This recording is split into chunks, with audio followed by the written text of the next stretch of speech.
Chairman, you can start the meeting now. Thank you. Thank you very much. Good morning, ladies and gentlemen, and welcome to this morning's meeting of the Investment Board. Welcome also to those members of the public and press who continue to join us via the live stream to YouTube. May I just ask that you all ensure that your mobile phones are either switched off or are on silent. Thank you very much indeed. Apologies for absence. I've received no apologies. Okay, thank you very much indeed. Agenda item 2 are the minutes of the meeting on the 3rd of December 2021, and we're being asked to approve the minutes which are on pages 3 to 6 of the agenda pack as being a correct record of that part of the meeting which took place in public at our last meeting on the 3rd of December 2021. May I ask any member who doesn't agree with the public minutes to indicate that now? Well, I see no objections to the proposal to approve the public minutes as a correct record, so we'll take that as carried and I'll sign those now.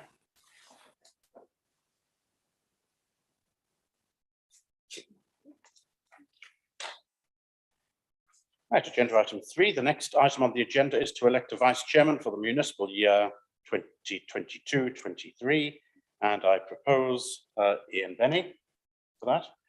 I fear you'll formally actually have to second yourself since there are only the two of us here today, but I'm not sure that's not a problem. And you are unanimously excellent choice. Thank you very much. Unanimously chosen as vice chairman for the next municipal year. Thank you very much indeed. Choice of one. There are no urgent items under agenda item 4. Agenda item 5 is to receive any declarations of interest under the local code of conduct or any interest under the code of conduct on planning matters in respect of any items to be discussed at this meeting. Do you have any items, anything to declare? May I ask for just some clarification here, given the position that some officers have in terms of Fenland Future Limited, is there anything which needs to be declared as far as that is concerned? No, excellent, thank you very much indeed. Right, agenda item 6 is the Fenland Future Limited financing report, which is on pages 7 to 62 of the pack.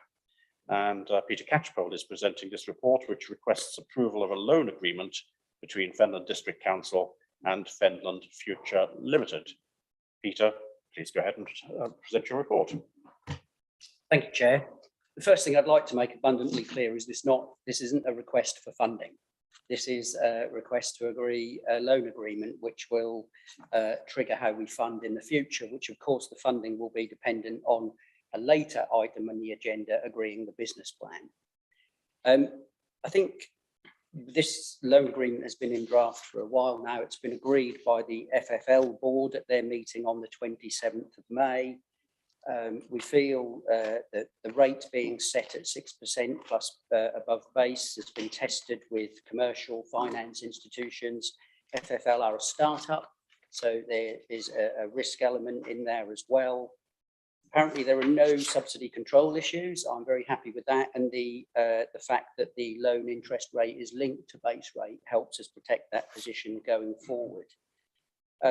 I think we should consider obviously the impact of interest rate rises and the impact of things when we look at the FFL business plan, but at the moment those have been factored into the numbers, so we're happy from an FDC point of view that is reflected in the FFL business plan, which you're discussing later. So as you'll see, the recommendations are to approve the loan agreement as set out in Schedule 1, and also to delegate the authority to myself and my nominated delegate to authorise drawdown requests in consultation with the chairman of the investment board, or if they're not available, other members, in accordance with the process which is outlined in section 5 of the loan agreement itself. And that's all I want to say at this point, Chair.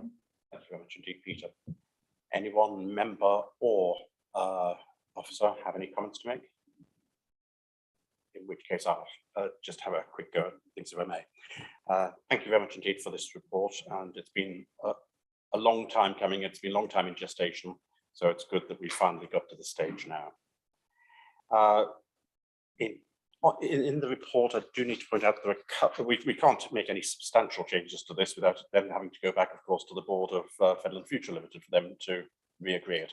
There are a couple of places within the report where there are referencing issues which haven't been resolved yet. The first being on paragraph 11.2.2.2 on page 23 of our pack.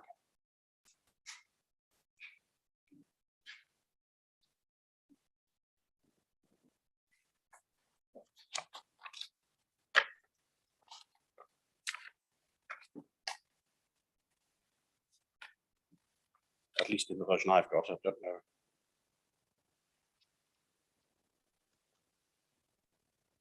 Is your version correct? 11.2.2.2, tax indemnity. Sorry, what was it, page 22? On page 23, 23. sorry. And which paragraph? 11.2.2.2. Yeah. Ah, sorry, page 34, I do apologise. Code the 11. Thank you, Mark. So it's not planned. Yeah, so obviously that just needs to be corrected. And we have something similar as well on, I'll get it right this time, page 49 of the pack, which is in paragraph 19.1. So if those two amendments could be made, I'd appreciate that. And finally, just in the first recommendation is to approve the loan agreement as set out in Schedule 1, subject to the two amendments that we've just said. Those in favour, please show. That's unanimous. Thank you. And then to delegate authority to the Section 151 officer and his nominated delegates to authorise drawdown requests in consultation with the chairman of the investment board, or if he is not available, slightly changing the recommendation, one or other members of the investment board in accordance with the process outlined in Section 5 of the loan agreement itself. Those in favour? That's agreed unanimously as well. Thank you both. Thank you for that. Good. We can now move on to agenda item 7. Sorry, and agenda item 7 is the deed of indemnity, which is found on pages 63 to 72 of the pack. And again, Peter Catchpole is presenting this report, which requests approval of an indemnity agreement between Fenland District Council and Fenland Future Limited. Peter, would you please go ahead and present your report? Thank you, Chair. This is again something that's been talked about for a while and was actually raised at, or the Cabinet gave us instruction to do that on the 9th of June, and it was also recommended, 9th of June 2020 that is, it was also recommended by the Investment Board that we get an indemnity in place to help and support the directors of FFL.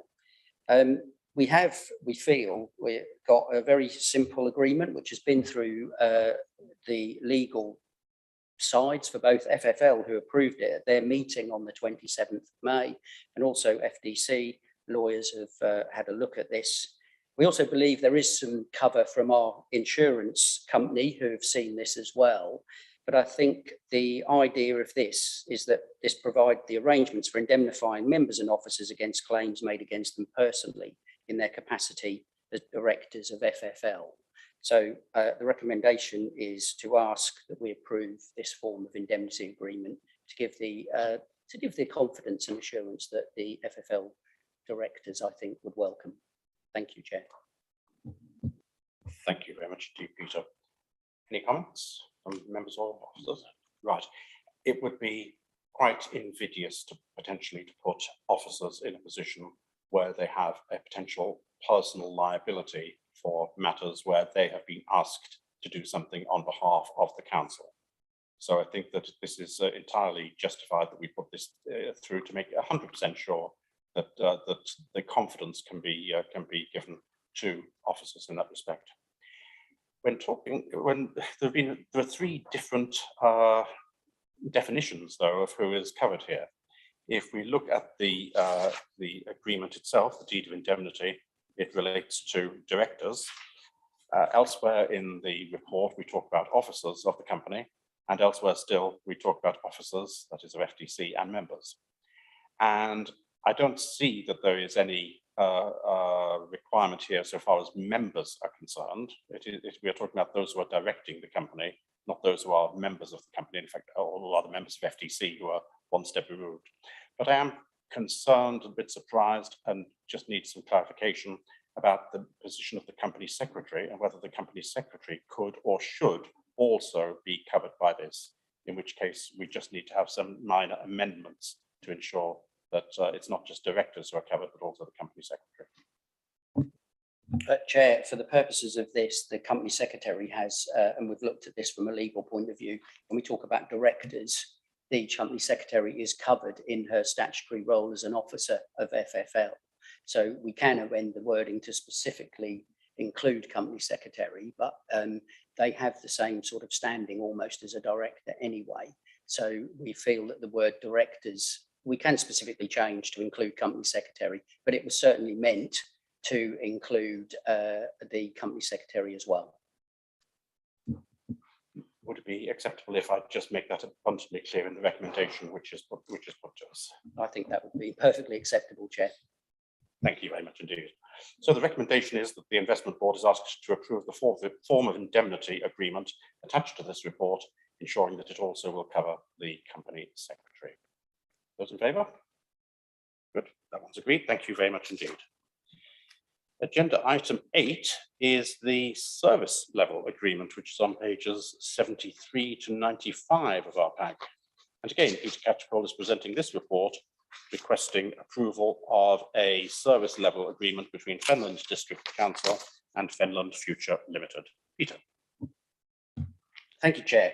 This does feel like the investment board where we're correcting all the, or bringing up to date all the admin issues that we talked about. And indeed, I think you talked about it over your own scrutiny a while back. The idea with this is to formalise the working arrangements with FDC officers acting and working for FFL. This again has been approved by the FFL board at their meeting on the 27th of May. I'd like to point out that, we're talking about this agreement perhaps for a 5-year period, but with annual reviews. And of course, additional services can be added where and when appropriate. FFL is a company in its infancy, so we're not quite sure what support it will need at all times. We think we've covered the main areas in the agreement, but it isn't limited to that. And again, the numbers in here are also used as a basis for the numbers in the business plan, which you will be discussing later on. So I'm asking you as an investment board to approve the draft service level agreement, but obviously with annual reviews and to make sure that things are fair on both sides. Thank you very much indeed, Peter. Any comments from members or officers? No.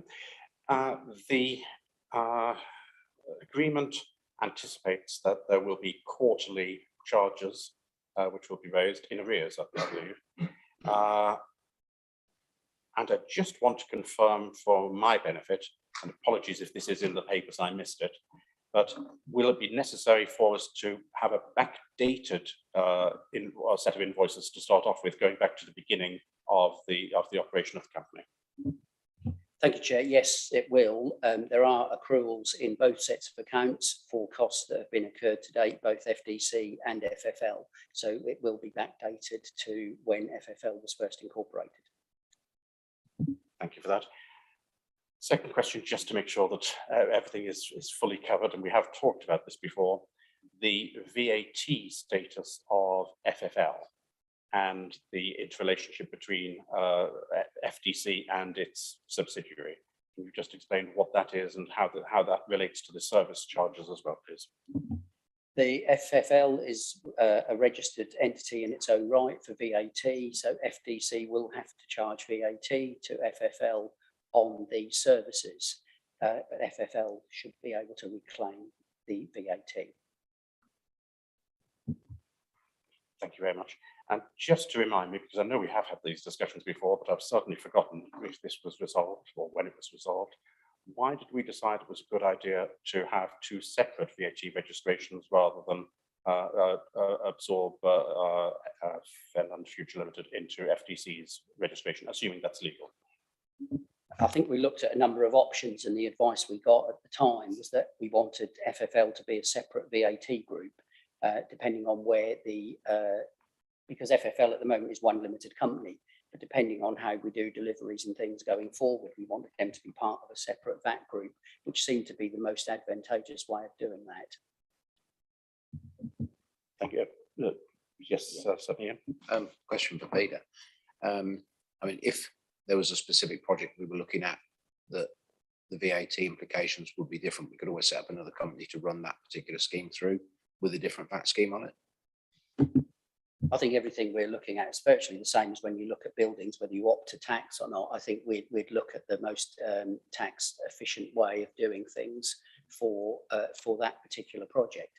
We are looking at a number of options for how we deliver things through Fenland Future, including SPVs and joint ventures, but those papers, and we haven't brought a paper to the investment board yet because we're just exploring those options. So we look at all angles when we're looking at these projects, and we'd have a look at all avenues and see which we thought was best suited for that particular project at this time, at that point in time. And my final point is to do with the VAT registration for FFL Limited. FFL, are we? Is that reported on going to report on a monthly basis, quarterly basis, annual basis? Do you know what the basis of account is for VAT? Mark, quarterly. Whereas for FDC it is monthly. Monthly. Could we just ensure that we don't land ourselves unnecessarily from the point of view of the entity as a whole, that we don't end up with a timing difference which is disadvantageous to us, please? Thank you.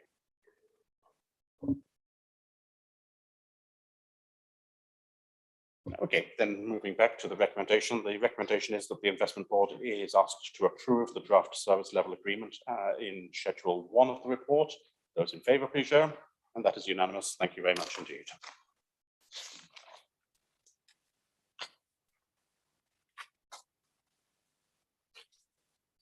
There are no items under agenda item 9. Agenda item 10 is the business plan for Fenland Future Limited. Members will note that there are several appendices to the report, which are at pages 107 to 114 in the confidential agenda pack. We'll remain in public session for as much of the debate as is possible. However, if any member wishes to discuss the content of the appendices, then following presentation of the report, we may well need to go into exempt session, so please confirm your intention to do so.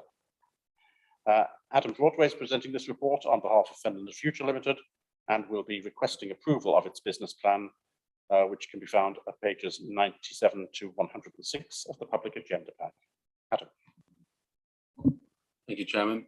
The purpose of the paper is to take Fenland Future really to its next stage. The business plan which you have presented in the pack, it has been to the FFL board and approved in at the end of May, and has brought to you really for clarity and confirmation of the principles behind the business plan, which is a period of where the company will start to look at and explore the opportunities for raising revenue as a business as part of its overall purpose.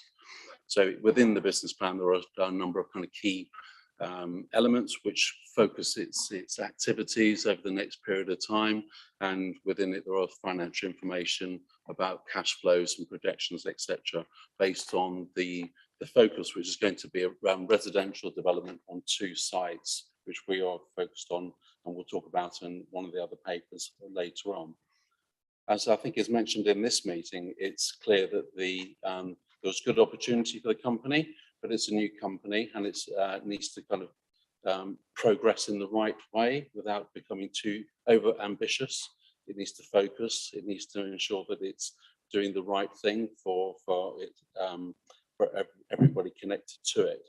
So rather than going into some of the detail which is contained later in the report, I will say that the information has been kind of scrutinised by FFL directors and its board, and has been adopted by that the organisation itself, and we table it for you for information. Thank you very much. That's very much appreciated. I should ask now if anyone, member or officer, is likely to wish to refer to the confidential appendices during the discussion of this particular agenda item. but we'll try not to stray into the confidential appendices. If we do, then I'm sure, Amy, you will give me a kick, because if anyone is going to stray, it'll probably be me. So please do make sure that I don't say anything I shouldn't be saying. I was just checking to make sure that this was in the public section.